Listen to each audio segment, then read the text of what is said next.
Wah, I tak suka lah. Macam bagus sangat pula minta izin dengan kita. Keluar lah. Ada tuan suami bangang macam ni. Isteri bagus. Taat.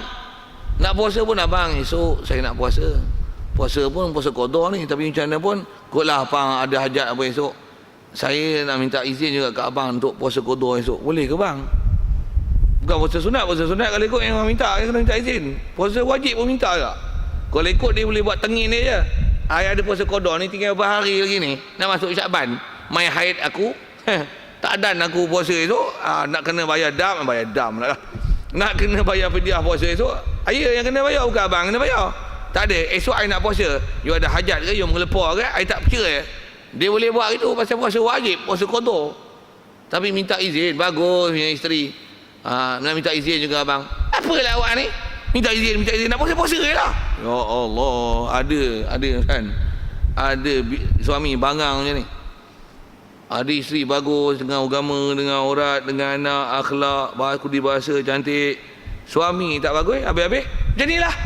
Saya tak suka lah perangai you macam ni. Nampak macam warak gila je, macam apa dah. Saya tak suka, cerai you lah. Apa hukum? Makruh. Cuma tak lah haram, tapi bodoh. Orang perempuan yang baik-baik tak nak dia bela. Dia nak bela macam mana tak tu? Okey. Sikit contoh. Yang tu keadaan dia makruh. Sepatutnya terima kasih lah, katalah lebih-lebih lagi suami yang macam ni. Selalu makan pun tak tentu halal, tidur tak tentu halal. Apa ni, makan ni tak pernah masak nasi sembahyang pun tak tentu halal, mengaji tak tentu halal. Kahwin dengan perempuan ni urus semua urusan dia, siap bagi jadual lagi. Abang, malam ni Masjid Ridwaniyah Ustaz Rozaini tu. Saya dulu memang ikut kuliah Ustaz ni. Abang pergi dengar kuliah dia. Bagus Ustaz tu bang. Saja bagi tak subuh Ustaz lain lagi payah pula. Naik baku sendiri lah, biar api lah. Dengar Ustaz ni dia pimpin. Saya dulu selalu malam ni duduk lepak kat tembok. Janganlah bang, ngajilah bang. Kita dah lah tak ada pendidikan agama. Kita pun sekolah kebangsaan. Saya pun sekolah kebangsaan. Abang pun sekolah kebangsaan juga dulu. Bukan sekolah agama, bukan sekolah pondok pun. Baca Quran tak apa boleh. Ni abang dah menikah dengan saya. Ni tapi bab nikah abang tak pernah belajar. Macam mana? Nanti ada benda yang tak cukup nanti. Pergilah bang. Nak bini susun. Best. Abang malam ni Ridwaniyah. Malam esok kat Ubudiah pula. Malam lusa dekat tu. Kat Lubuk Mengebor. Malam tulat. Ni. Sebab isteri yang susun. Abang kerja ni kan. Abang nak masak apa? Semua dia susun. Soal tak? Suami, bagus tak isteri ni? Best. Like. Apa diam ni? Oi, best lah dapat isterinya tu. Dulu kita mangkuk ayun dengan sebab kahwin, kita jadi baik dan jadi orang agama. Contoh jangan buat pasal biar isteri ni jagalah elok-elok. Pasal dengan ada isteri, sepatutnya kita bimbing dia jadi dapat agama. Isteri bimbing kita jadi agama. Nak balik kampung jauh mana? Dia katalah orang Indon lah tu. Pulau-pulau Jawa lah. Dia tahu suami tak ada duit. Macam ni lah abang kata. Abang keluar jemaah tabligh 3 hari. Saya tolong sediakan untuk abang semua. Ikut je jemaah ni. Jadi bunyi kata ada jemaah Mastura nak keluar. Boleh tu. Saya tak mau keluar lagi, abang keluar dulu. Abang tu kan biasa keluar, abang biasa keluar jemaah tabligh. Tak biasa, abang cuba ikut itu. Balik abang cerita kat saya apa-apa pengalaman abang keluar. Best, isteri macam ni. Kalau isteri bagus kadang suami yang tengin bodoh.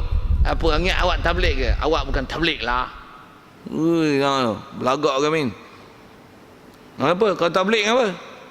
Kena kerja bagus tu. Jumpa orang ajak main masjid. Kadang-kadang suami pun tak pergi masjid. Satu dia cakap bisa, macam cakap banyak. Sikit saya nak sebut apa kan? Mana yang kena betul kan kepala otak kita. Pasal kadang-kadang kita berkahwin tu ada orang yang mindset dia lain. Yang ni passion lain, ni passion lain. Sama matching nanti best. Kita nak agama, dia nak agama. Kita nak mengaji, dia nak mengaji. Bahkan kita tak ada nak mengajar dia. Abang bila lagi nak mengajar saya? Saya rindu dengan suara abang mengajar saya. Best lah. Orang lain mengajar semua tak sedap. Abang mengajar best. Faham. Macam mana? Ajar lah bagi masa kat dia. 3 jam sehari, 4 jam sehari, 5 jam sehari. Orang lain boleh pergi mengajar. Cuma yang itu mengajar dapat duit. Yang ni mengajar free tak mau mengajar pula. Alah awak ngaji sendirilah. Kawan punya susah payah dah hargakan ilmu daripada suami. Suami orang pandai lah tu, suami tak mau ngajar. Jadi tuan ada bab-bab macam tu. Kalau isteri bagus macam tu, suami yang buat hal, ada makruh tolak. Dan terkadang wajib. Ada wajib pula. Wajib. Maksudnya suami nak tak nak, suami terpaksa ceraikan isteri. Antaranya dia sebut ni, iaitu antaranya tolak pada ila. Yang disebut sekali lalu tadi ada. Apa dia tolak ila ni? Ila ni kalau tengok kitab kita ni, dia akan sebut akan datang macam mana pun. Sekali lalu kalau bagi definisi ringkas, ila ni apa? Ila ni adalah kes suami yang dia bersumpah dengan nama Allah. Jadi dia ada bab sumpah sikit, kena faham untuk faham bab ila ni. Istilah dia dipanggil ila namanya. Ila kes suami yang bersumpah dengan nama Allah, yang tak mau pakai isteri dia. Pakai tu inverted commas. Tak mau pakai isteri dia dalam tempoh 4 bulan ataupun lebih. Ada benda lah dia marah tu. Kata, wallahi engkau ni, walaupun isteri aku takkan tidur dengan kau sampai bila-bila. Dia suami, tapi dia kata, wallahi aku tak mau tidur dengan kau sampai bila-bila. Ya Allah. Dah guna wallahi tu tuan, namanya sumpah. Sumpah ni kalau langgar sumpah, kena bayar kifarat. Kalau hari ni dia sebut macam tu, esok mengelepar mengangkak cari bini. Maksudnya dia langgar sumpah, dia kena bayar kifarat. Tu tak ada masalah, tu tak payah cerai lah. Pasal dia istilahnya tak meninggalkan yang selalu kita gunakan istilah bagi nafkah batin tu. Minta maaf saya guna bahasa-bahasa itu. Tapi kalau suami ni dah dia kata gitu, dia pun nak jaga sumpah dia. Aku tak mau bayar kifarat, aku tetap berpegang dengan kata-kata aku dah sumpah dengan nama Allah. Aku bersumpah nama Allah, aku kata wallahi aku tak pakai kau sampai kiamat. Walaupun even you are still my wife, I will not pakai you, you know. Cakap putih ni. Macam mana perempuan tu? Mengelepar tuan-tuan. Dia pun tambah muda lagi lah tu. Umur baru 20 lebih, masuk 30. Gedi-gedi lah tu. Suami tak mau pakai dia. Tak ngelepar kan? Kalau memang suami bersumpah 4 bulan ataupun lebih, isteri buat laporan, sabit pengaduan, maka kes ni dipanggil ila. Suami ini diberi tempoh selama tempoh 4 bulan, paling limit daripada mula pengaduan dan sabit kes. Jadi bila yang disebut tu, daripada mula dia sumpah tak mau pakai isteri dia tu, diberi tempoh selama 4 bulan. Selepas 4 bulan, jika suami memang masih istilahnya berpegang dengan sumpah dia dan tak mau ceraikan, tak mau pakai isteri dia, suami akan dipanggil ke mahkamah. Tempoh hilak dah selesai. Faham tu mesti suami apa dia maklum dengan perkara ni. Lepas tu suami disuruh pilih antara dua. Pakai isteri bayar kifarat pasal dah bersumpah dengan nama Allah Ta'ala. Yang tu bab sumpah tu kena ngaji bab sumpah. Tak faham tanya lain. Dah jadi kena langgar sumpah, jadi pakai isteri kena langgar sumpah, bayar kifarat sumpah. The second choice is apa dia? Cerai isteri. Sekarang isteri dah 4 bulan. Suami tak pakai, ngelepar dia. Dan dia pula minta supaya suami mensetubuhi dia. Suami boleh buat buat keren ni, macam wali je. Padahal aku wali. Kalau suami masih tak mau pakai dan tak mau talak, dia kata ikut aku lah, talak kat aku. Tak ada, bodoh ngaji elok. Masa tu wajib talak. Kalau suami tak mau talak, mahkamah ada kuasa untuk menjatuhkan talak pada isteri tersebut. Jatuhkan talak bagi pihak suami. Yang bengong itu, bubuh ayat tu. Bengong tu kena buh. Saya ada kat suami bengong macam ni. Masa tu hukum jatuh talak adalah wajib. Begitu juga masalah zihar. Suami duk serupakan isteri dengan siapa-siapa mahram dia. Dia kata aku dah muliakan kau dan aku anggap kau ni macam mak aku. Macam mak aku. Oi, mana boleh? Mak mana boleh panjat kan? Minta maaf saya guna bahasa tu. Kadang dah terbiasa pakai bahasa kampung ni, terbiasa sebut lah. Tuan-tuan tak faham pun tanya lain lah. Tapi rasa boleh faham ayat tu. Dia kata macam mak mana boleh pakai. Tapi nak pakai juga, haram pakai. Dia kena puasa 2 bulan betul-betul. Innahum yaquluna munkaran minal qaul. Ini adalah perkataan mungkar. Dosa cakap hari ni. Bahkan salah. Bahkan kena bayar kifarat. Untuk masalah zihar, puasa 2 bulan betul-betul. Merdekakan seorang hamba, puasa 2 bulan betul-betul. Macam mana kifarat batalkan puasa di bulan Ramadan dengan jima'. Dia punya denda macam tu. Suami buat dia, tak tahu ya. Isteri mengelepar. Bila suami masih istilahnya tak mempedulikan masalah zihar, isteri pun tak dipeduli, lepas tu dia nak bayar kifarat tu pun dia tak bayar, kifarat zihar tu dia buat dia je, suami ni boleh dipanggil. Engkau nak gantung bini kau dengan tak bertali ke? Nak kata isteri kau anggap macam mak kau, jadi dah nama zihar. Itu pantalangan zihar. Engkau kena nak balik pada isteri, kau kena puasa 2 bulan berturut-turut. Tapi kau tak puasa pun. Ni dah masuk 2 tahun dah ni kau tak pakai bini kau. Bini duk minta dah buat laporan macam-macam ni. Bini pun muda lagi, ganteng lagi lah tu. Macam mana? Bila sabit kes, mahkamah boleh jatuhkan. Pilih sama dua selesaikan kau punya istilah balik out suami pada isteri dengan kaedah berpuasa sebelum bersama suami isteri. Selesaikan kes tu. Kalau tak nak, lepaskan dia dengan talak. Nak sebut itu antara istilah talak wajib. Dan terkadang haram, ada kala haram.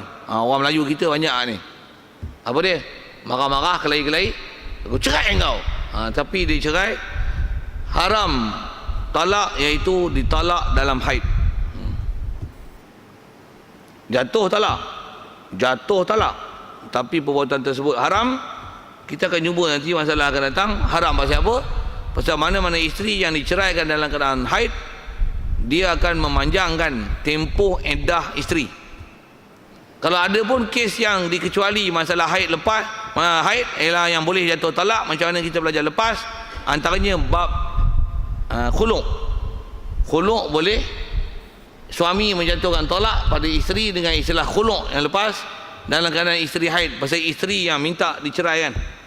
Jadi memanjangkan tempoh iddah tu tak jadi masalah kat dia. Begitu juga isteri yang istilahnya dili'an. Hak tu boleh dili'an dalam keadaan haid, boleh. Pasal isteri ada dia sendiri sanggup meli'an di atas li'an suami. Ada bab jumpa nanti bab li'an. Nak sebut panjang, cuma nak sebut apa dia perkara-perkara yang kecuali dalam masalah haid. Asal hukum dalam masa haid, suami jatuhkan talak, talak jatuh talak, jadi talak. Tapi perbuatan suami menjatuhkan talak dalam masa tersebut, dalam situasi tersebut, haram. Ilat haram tu pasal memanjangkan iddah. Apa dia iddah? Coming soon. Okey.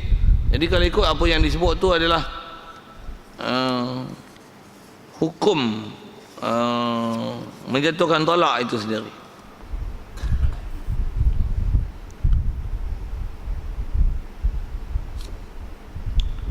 Kita tengok soalan sikit dulu.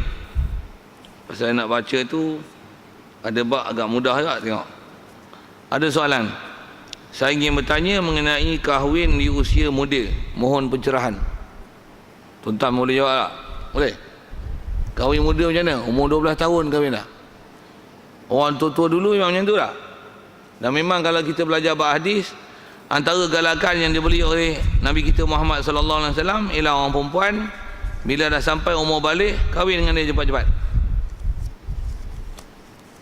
Kita zaman lah ni, kahwin muda ni macam dah tak jadi lah. Kahwin 17 lepas SPM ni nampak, weh muda terang-teng. Orang tua-tua dulu 13 kahwin lah kan. Tak je tanya tengok kau ibu kahwin. Ada umur 13 tak kahwin? Katakan. Oh, ada. Saya bukan tipu kan. 14 dah, 14, 15. Ada. Kau bapak ada 13 tahun kahwin. Masa tu duit kata cari lagi, mandi wajib tak pandai, tak mengaji. Rupi silap, sorry. Okay. Tapi bukan bapak sini saya sebut tu, bapak Afrika. Okey.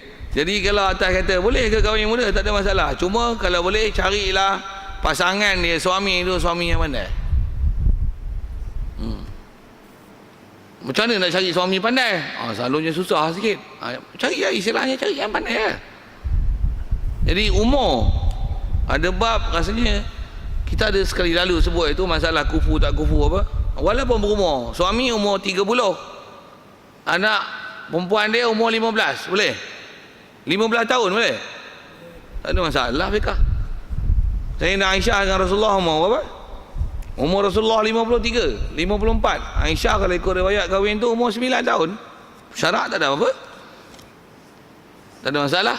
Dan 9 tahun Aisyah tu orang Arab, bukan macam orang Melayu kan. Sikit saya sebut macam itulah, nak menunjukkan kalau ikut kaedah syarak tak ada masalah tu. Dan kalau ikut nisbah galakan memang ada. Bila orang perempuan katalah ditangguhkan perkahwinan umur muda ni, tambah pula dengan saya sebut pergi belajar, dapat SPM, STP, tak pun pergi masuk college, dapat diploma, untuk buat ijazah, untuk buat master, untuk buat PhD. Keluar-keluar umur 28 dengan gaji besar, dengan hutang dekat 80,000. Gaji besar, hutang 80,000. Cerdik memang cerdik. Suami mana, orang lelaki mana sanggup nak kahwin dengan dia? Ada sini, ambil. Kok saya boleh tolong cari? Ada juga saya orang suruh minta cari kawan. Hutang 80,000 tuan, suami nak pegang pun aku hai kena dia jam sikit, aku nak suruh duduk rumah pun payah. Nak berhenti kerja pun dia memang ada career, orang tinggi. Selagi dia timing lebih, aku kurang, saya silap dia lanyak aku, bukan aku lanyak dia. Susah kan, saya silap jadi andar tu metua. Dia akan jadi fenomena tu. Dan kalau saya tengok zaman ni, kalau saya walaupun tak pernah buat analisis betul-betul, tapi berani kata ramai dah orang perempuan dah macam tu. Sangat ramai lah. Bukan ramai kan, sangat ramai lah. Orang perempuan kalau umur 25, 26, selalunya payah lah. Dah hukumnya lewat lah tu kahwin. Kalau kahwin pun nanti suami dia 27, 29. Dia pula nak pilih jantan yang sama umur dengan dia. Kalau 40, tua nak mampus lah kata dia. Dia ingat mampus ni bak umur, kena dia mampus dulu. Sikit lah, satu kena betul kat akidah tu. Pasal dia ingat mati ni masalah umur. Kena mati ni umur muda, mati lah. Sikit lah isu-isu tu. Pasal minta komen tentang kahwin muda tu. Jadi kalau ikut fiqah, memang orang perempuan disuruh kahwin. Lagi lah.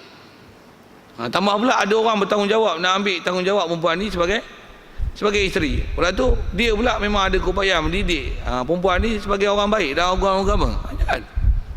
Cuma itulah, bila cari orang baik ni kadang payah. Tak ramai lah tu.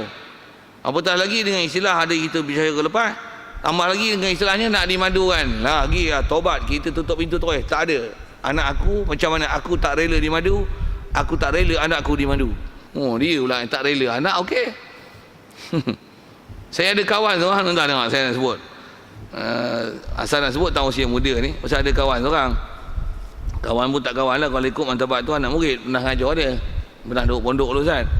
Tapi budak sekolah dengan teknik, orang cerik ngaji agama, cuti-cuti sekolah lagi lah pondok. Cerik-cerik dia masuk universiti apa. Budak perempuan minat dia. Pasal apa? Satu, tak masuk universiti. Hutang tu saya sembah. Saya tak mahu sembah mak hutang, tapi saya sebut boleh baca kitab. Boleh baca kitab fiqah, boleh mengajar tauhid. Jadi surau di universiti dia orang tu, dia yang jadi mengajar. Tak payah panggil penceramah luar. Pensyarah bukan nak mengajar sangat, yang tu tak bergaji. Dia dah biasa ngaji pondok dan mengajar tauhid, fiqah. Ramai yang sama ada junior dia, senior dia yang sama kelas dengan dia, minat. Ada orang perempuan 4 orang pakat pergi jumpa dia kan. Depan mata kan. 4 orang perempuan boleh lah. Buat apa? Disebutlah nama ni, kami dah pakat, kami ni kawan baik 4 orang ni. Sudi tak? Kahwin kami 4 orang sekali. Budak tu main rujuk saya kan. Bukan budak perempuan tu rujuk saya. Budak lelaki tu main rujuk saya. Dia panggil saya Abang Mat je. Dia panggil Abang Mat, macam mana ni? Awak 4 orang sekali melamar, semua setuju untuk dimandukan. Duduk serumah, even duduk serumah tak apa. Pasal nak cari budak, orang muda ngaji agama. Budak tu cerdik. Dia kelulusan sekolah dengan teknik. Maksudnya orang cerdik lah. Lulusan pun bagus, SPM bagus. Budak pun akhlak baik, keturunan pun baik. Orang pula berada pula sikit. Tu. Duduk pondok, boleh lah ngaji pondok. Arab pun boleh, fiqah boleh, tauhid boleh, cakap pun pandai. Jatuh hati kan, pakat 4 orang Minang tu. Tu dia jumpa saya kata, mampu ke awak? Alamak, satu pun susah. Saya apa? Hutang lagi. Waktu semua hutang. Satu batch tu. Macam mana tu? Kata itu ikut hantar. Dia orang setuju tu, peluang lah. Saya yang lari, takut bukan dia orang lari, saya yang lari. Dia orang tu ada yang nak mesyuarat jumpa mak bapak. Dah tanya dah kat mak bapak dia orang. Dia nak minah tu, dah tanya mak bapak dia orang lah. Maksudnya kalau kahwin macam ni, kami berpakat 4 orang ni, untuk kahwin dengan seorang jejaka macam ni. Dia sebut dah profil dia macam ni, ciri dia macam ni. Mak bapak pun okey. Jantan pula tak berani. Jangan kata tuan-tuan, saya pun lari. Pasal apa lah, bukan senang kan. Pasal pula tu dah lah amanah. Dia kata suami tak apa, kami sanggup korban. Pasal bukan senang nak cari suami macam ni. Yang tu lah kot. Macam mana pun atas kata kahwin muda tu dari sisi hukum fiqah tak ada masalah. Kalau katalah yang sebaya apa pun, kena faham macam ni. Konsepnya apa? Prinsip cari ilmu jangan lupa. Pasal bila dah kahwin, nak beranak pinak, gaduh cari duit, nak cari rumah, nak cari kenderaan, nak cari kesenangan, ilmu ditinggal, silap ibadat yang fardu pun tak buat kan. Dan jangan tak tahu tuan-tuan, kata-kata orang Islam kita, orang Melayu kita, itulah jadinya. Kahwin, dulu main masjid, kahwin tak main masjid lah. Dulu main kuliah, kata-kata main kuliah. Tengok orang muda ni, bagus ni. Kahwin hilang, tak main masjid lah. Pasal apa? Lebur, pasal terpaksa cari salary. Tambah pula ni, panda dah main apa ekor lah. GST nak mula lah. Kita punya ekon pun tak apa smart. Tu ekon smart tu. Tanah pula luas berapa ekar? 4 ekar tuan-tuan untuk panda ya. Masjid pun berapa ekar? Tak faham tu dah saya sebut apa. Sikit isu-isu tu kena sebut kak. Kukut dia cerah mata sikit. Memang nak berhenti. Kemudian soalannya, bolehkah huraikan aurat di antara ipar? Kebanyakan tak menjaga aurat di antara ipar. Aurat rasanya jelas ni, kalau saya tak panjang pun, ipar adalah bukan mahram. Selesai. Bukan mahram maksudnya, katalah ni ada kakak, suami kakak, dia perempuan. Suami kakak adalah suami kakak dengan dia. Yang tu abang ipar dia, dia adalah adik ipar dengan suami kakak dia. Aurat macam mana? Kena jaga. Satu kalau duduk dalam rumah, abang ipar dia agak-agak payah duduk dalam bilik kurung. Jadi masing-masing kena jaga peraturan. Abang ipar pula kena faham lah, jangan gaduh pergi duduk dapur tentang adik ipar dia dapur. Duduk dapur, kawan nak buat kerja pun susah, nak masak susah. Nak masak, nak kena keluar kena pakai tudung, stokin lagi. Susah. Halau jantan ni, bodoh kan. Dia kena cari suami yang ada agama. Bila ada agama macam mana? Alamak, adik ipar ada, tak apalah, duduk depan lah. Payahlah nak masuk dapur. Memang boleh khidmat, selalu kat rumah boleh khidmat, tolong isteri. Tapi tak kat rumah mertua, ada adik ipar perempuan, ramai lah tu 4 orang. Pening kan? Pening pergi duduk dapur. Tak usah duduk dapur, duduk luar. Agak pening kat duduk luar pun, duduk kat Anjung, macam mana? Pergi masjid, pergi surau, baca Quran. Sehari sampai waktu makan kami panggil. Rumah kecil lah tu, rumah perumahan. Rumah apa? Rumah mesra rakyat. 65,000, tapi macam 25,000. Tak faham sudah. Sambil-sambil itu sepak tu.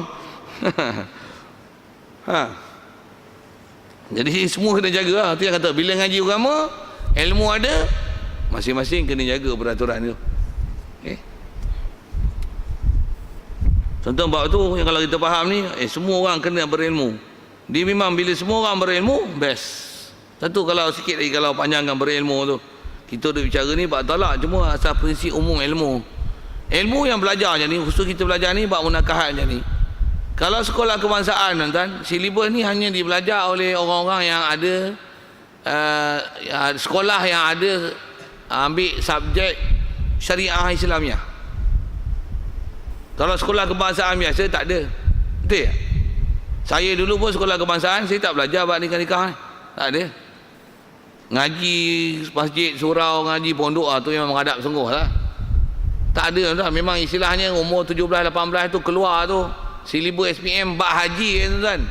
Tu pun ustaz ajar pun, alah bukan nak bagi pandai bab haji, nak bagi lulus PSA. Haji tamattu', haji kiran, haji ifrad. Reti lah tu, memang boleh jawab PSA-nya. Awak pun antara lah budak pelajaran sedang tuan, pendidikan Islam sambil kentut boleh jawab. Nama pun masa dulu pendidikan agama Islam, pengetahuan agama Islam rendah. Dia ada pengetahuan agama Islam tinggi. Dulu dia macam ada subjek macam tu. Awak pun bukan sekolah agama dulu. Betul. Itu ialah belajar bab tekab haji lah. Jual beli, riba tak faham apa. Tambah bab nikah kahwin.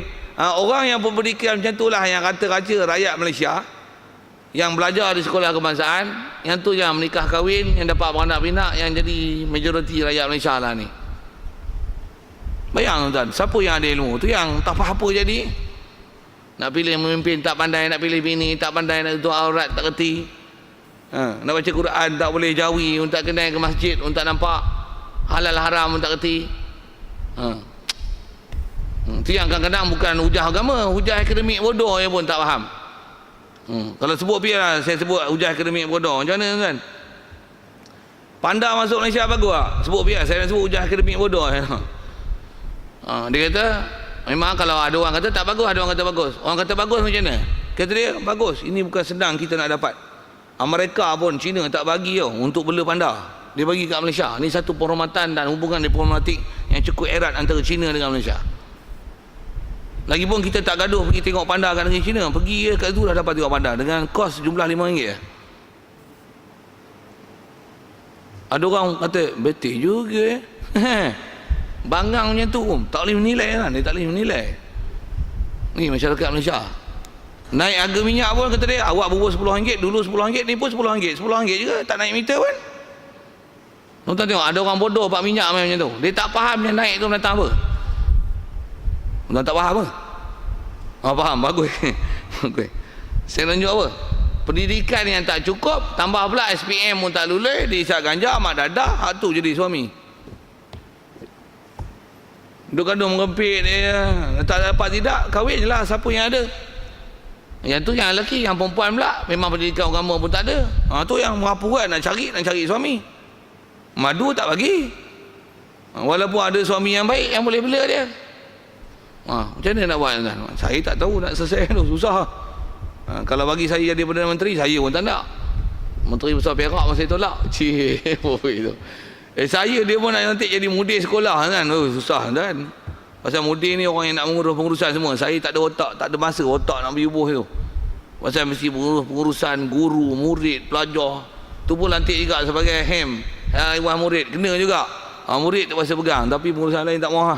Dia ada waktu akademik, subjek apa waktu kitab apa, orang lain ramai yang bagi kat dia tak mahu.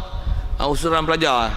Pelajar ni tahun dia punya meningkat, tak meningkat pelajaran tu pun akademik, tu bagi sana. Saya apa masalah pelajar yang mana ni mau tak mau jumpa saya. Saya ambil hem. Mudir saya tak mau bagi orang. Lagipun kita orang luar duduk kawasan orang, payah kan orang nak terima. Sebagai pengetua yang tu lah kot. Nak cerita apa ni?